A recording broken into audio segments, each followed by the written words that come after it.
ஏ big Boss season 9 இன்னைக்கு weekend எபிசோடில் பார்த்தீங்கன்னா விஜய் சேதுபதி பார்வதியும் கமுதினும் வச்சு கிழிகின்னு கிழிச்சிட்டாருங்க. அது மட்டும் இல்லாமல் நீங்கள் வந்து பிக் பாஸ் ரூல்ஸையே மீறி இருக்கீங்க. உங்களுக்கு யார் அந்த அதிகாரத்தை கொடுத்தா? நானும் வீக்கெண்டில் வரும்போதெல்லாம் பிக் பாஸ் ரூல்ஸை மீறாதீங்க, அவருக்கு மரியாதை கொடுங்க, மதிப்பு கொடுங்கன்னு சொல்கிறேன். நீங்கள் யாருமே கேட்கறதில்ல. அதுவும் கமருதீன் பார்வதி இந்த வாரம் ஃபுல்லாகவே அவ்வளோ கேவலமான ஒரு விளையாட்டை விளையாட்டிருக்கீங்க.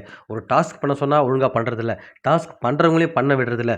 உங்களுக்கு சப்போர்ட்டாக நின்னா கரெக்டாக பண்ணுறாங்கன்றது. உங்களுக்கு ஆப்போனண்ட்டாக நின்னுட்டாங்கன்னா, உடனே வந்து கேங் சேர்ந்துட்டாங்க, பண்ணுறாங்கன்னு சொல்ல வேண்டியது. இது எந்த விதத்தில நியாயம் பார்வதி? நீங்களே சொல்லுங்க மனசாட்சி தொட்டு. இந்த வாரம் ஃபுல்லா நீங்க 2 பேரு அவ்ளோ நல்லாவா பண்ணீங்க? கேள்வி கேட்குறாரு. இத கேட்டு அவங்க ஏதோ சொல்ல வராங்க 2 பேரும். நீங்க எதுவும் சொல்லாதீங்க. இஷ்டம் இருந்தா வீட்ல இருங்க. இல்ல உங்களால ரூல்ஸ மதிக்க முடியாது, டாஸ்க் ஒழுங்கா விளையாட முடியாதுன்னா, தயவு செய்து நீங்க போயிட்டே இருக்கலாம். உங்கள யாருமே இங்க இருக்க சொல்லி கட்டாயப்படுத்தலன்னு சொல்லிட்டு ரொம்பவே கோவமா பேசிறாரு. திவ்யாவ அசிங்கமா திட்டினதுக்காக அதுக்கும் கமருதீன் சேர்த்து வந்து திட்டு விழுதுங்க.